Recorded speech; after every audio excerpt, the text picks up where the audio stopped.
Carlo Ancelotti নাকি George জেজুস কে হবেন ব্রাজিলের পরবর্তী ম্যানেজার? কার হাতে দায়িত্ব তুলে দেওয়া হবে ব্রাজিল দলের, যে কিনা হেক্সা মিশনে সফল হবেন?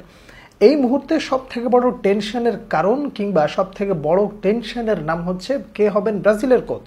অনেকেই আমাকে প্রশ্ন করেছেন কার্লো আনচেলত্তি নাকি জর্জ জেজুস কে হতে পারেন কোচ। এটা এখন আপনাদের কাছে একেবারেই পরিষ্কার। কম বেশি যারা এই ধরনের খবরাখবর রাখেন তারা অনেকেই জানেন জর্জ জেজুস এই মুহূর্তে ফেভারিট তালিকায় আছেন, অর্থাৎ সবার উপরেই তার নামটা রয়েছে।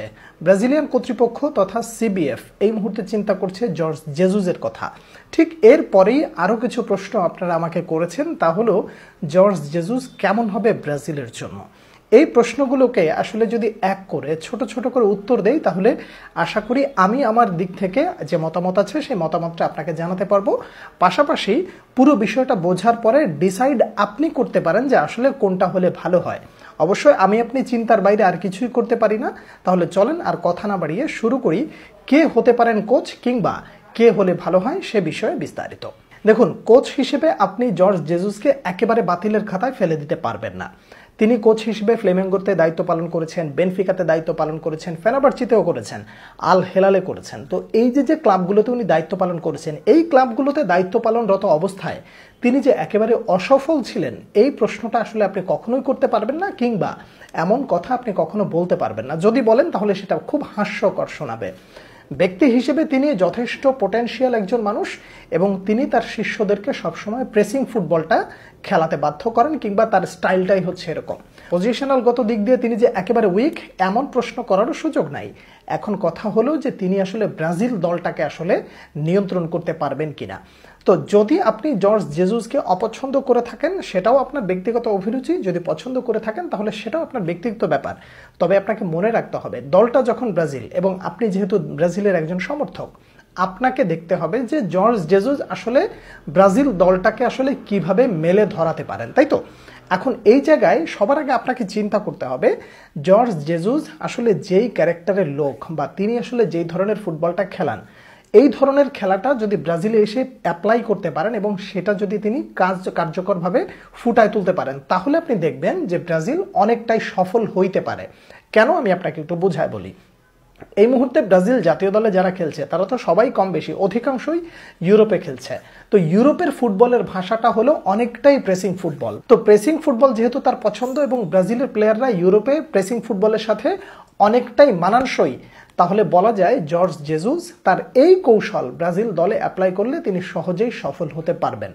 বিশ্বকাপ জিতবেন কিনা, শিরোপা এনে দিতে পারবেন কিনা, এটা একেবারেই পরের সাবজেক্ট। কথা হলো প্রাথমিক অবস্থায় এসে দলটাকে গোছাইতে পারবেন কিনা এত কম সময়ের মধ্যে, কেননা বিশ্বকাপের আছে মাত্র 1 বছর। তো বলা যায় যে ব্রাজিল আসলে যেই ধরনের কোচ খুঁজছে সেই ধরনের কোচের মধ্যে আপনি জর্জ জেজুসকে রাখতেই পারেন। তাকে একেবারে বাতিলের খাতায় ফেলে দেওয়াটা খুবই অযৌক্তিক হবে, এটা আমার ব্যক্তিগত মতামত। ব্যক্তি হিসেবে জর্জ জেজুসকে আপনি যদি অপছন্দ করে থাকেন কিংবা আপনি যদি মনে করেন যে না তিনি ব্রাজিল দলটাকে হ্যান্ডেল করতে পারবেন না, এমন চিন্তা যদি আপনার ভেতরে এসে থাকে, তাহলে আপনার এই মুহূর্তে কি করণীয় জানেন? আপনি একটানা আল হেলালের 10টা থেকে 15টা ম্যাচ দেখেন। এই সিজনে এখনো যতগুলো ম্যাচ আছে আল হেলালের প্রতিটা ম্যাচ আপনি দেখেন, তখন আপনি বুঝবেন যে অ্যাজ আ কোচ আসলে তিনি যেই ধরনের ফুটবলটা খেলাচ্ছেন এই ধরনের ফুটবলটা আসলে ব্রাজিলের সাথে মানানসই কিনা। তখনই আপনার কাছে পুরো বিষয়টা পরিষ্কার হয়ে যাবে যে জর্জ জেজুসকে আসলে আপনি একেবারে বাতিলের খাতায় ফেলে দেবেন কিনা। ব্যক্তিগতভাবে আমার কাছে জর্জ জেজুস একেবারে খারাপ কোচ নন। যদি তাকে পাওয়া যায় এবং অন্য কাউকে যদি না পাওয়া যায় তাহলে ব্যক্তি হিসেবে জর্জ জেজুস ব্রাজিলের জন্য একেবারে খারাপ অপশন না, এটা আমার ব্যক্তিগত মতামত। এবার চলেন কার্লো আনচেলত্তির দিকে একটু দৃষ্টি দেওয়া যাক। তাকে আসলে আপনি অপছন্দ করতেই পারবেন না, তার কারণ তার যে প্রোফাইল, তার যে কেরিয়ার, এইরকম একজন সমৃদ্ধ কোচকে আসলে আপনি বাতিলের খাতায় তো ফেলতে পারবেনই না। বরং তাকে যদি আপনি ব্রাজিল জাতীয় দলের কোচ বানাতে পারেন তাহলে সেটা হবে অনেক বড় একটা প্রাপ্তি। এখন প্রশ্ন হলো জর্জ জেজুস এবং কার্লো আনচেলত্তি এই দুজনকে যখন আপনি এক জায়গা করবেন তখন আপনাকে একটা বিষয় মাথায় রাখতে হবে, আপনি কি পজিশনাল ফুটবল পছন্দ করেন নাকি প্রেসিং ফুটবল পছন্দ করেন। যদি প্রেসিং ফুটবল আপনার পছন্দ হয় তাহলে জর্জ জেজুসকে আপনাকে আগায় রাখতে হবে, আর যদি পজিশনাল ফুটবল পছন্দ করেন তাহলে কার্লো আনচেলত্তি ঠিক আছে। কার্লো আনচেলত্তির সব থেকে বড় যে দিকটা সেটা হলো তিনি থেকে থেকে ক্যারেক্টার পরিবর্তন করেন। বিষয়টা হলো এমন যে switch one character getting to other character, অর্থাৎ স্থানকাল পাত্র ভেদে তিনি তার ক্যারেক্টারটা পরিবর্তন করেন। যখন বাসায় যাচ্ছেন কিংবা প্লেয়ারদের সাথে যখন কথা বলছেন, কখনো তিনি হয়ে যাচ্ছেন একজন কোচ, কখনো হয়ে যাচ্ছেন একজন পিতা, কখনো হয়ে যাচ্ছেন একজন টিচার। তো এই যে ক্যারেক্টার পরিবর্তন, এইটা কার্লো আনচেলত্তির সব থেকে ভালো গুণ। আর তার ভালো গুণের মধ্যে আরও একটা ভালো গুণ হলো যে তিনি ম্যান ম্যানেজমেন্ট সব থেকে ভালো করতে পারেন।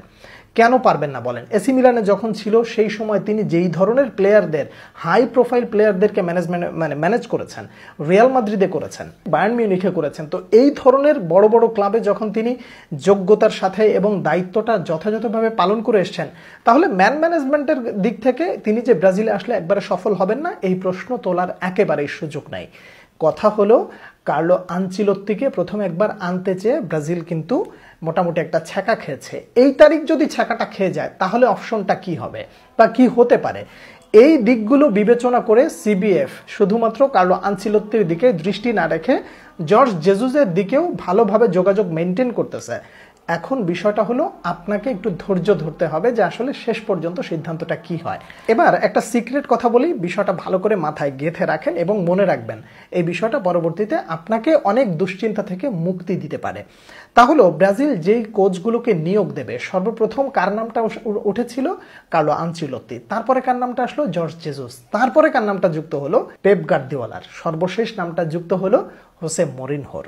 এই যে একটার পর একটা নতুন করে নাম যোগ হচ্ছে এই লিস্টে, এটার আসলে কি কারণ জানেন? কারণটা হলো ব্রাজিল কোন কোচকে আনবে, কাকে নিয়োগ দিলে ভালো হয়, এই যে আলোচনাটা হচ্ছে, সমালোচনা হচ্ছে, এই ইস্যুটা যেন খুব অল্প সময়ের ভেতরে ডেড না হয়ে যায়, অর্থাৎ চলে না যায়।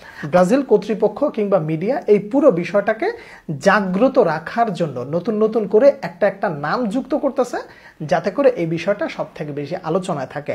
হঠাৎ করে যদি আপনি শোনেন যে জিনেদিন জিদানকেও সিবিএফ তাদের তালিকায় রেখেছে কিংবা ইয়র্গেন ক্লপের নামও যদি যুক্ত করে ফেলে, তাহলে আপনি খুব একটা অবাক হবেন না এবং খুব বেশি সিরিয়াস হওয়ারও দরকার নাই। এখন নতুন নতুন নাম যোগ হবে শুধুমাত্র এই টপিকটাকে জীবিত রাখার জন্য।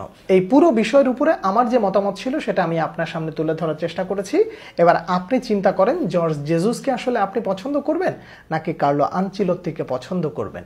আপনি আপনার পছন্দের কথাটা একটু জানাবেন এবং এই বিষয়ের উপরে আপনার যদি আরও কোনো মন্তব্য থাকে আপনি জানাতে নিশ্চয়ই ভুল করবেন না। পরবর্তী ভিডিওতে আবার দেখা হচ্ছে, সে পর্যন্ত অনেক ভালো থাকবেন। আল্লাহ হাফেজ।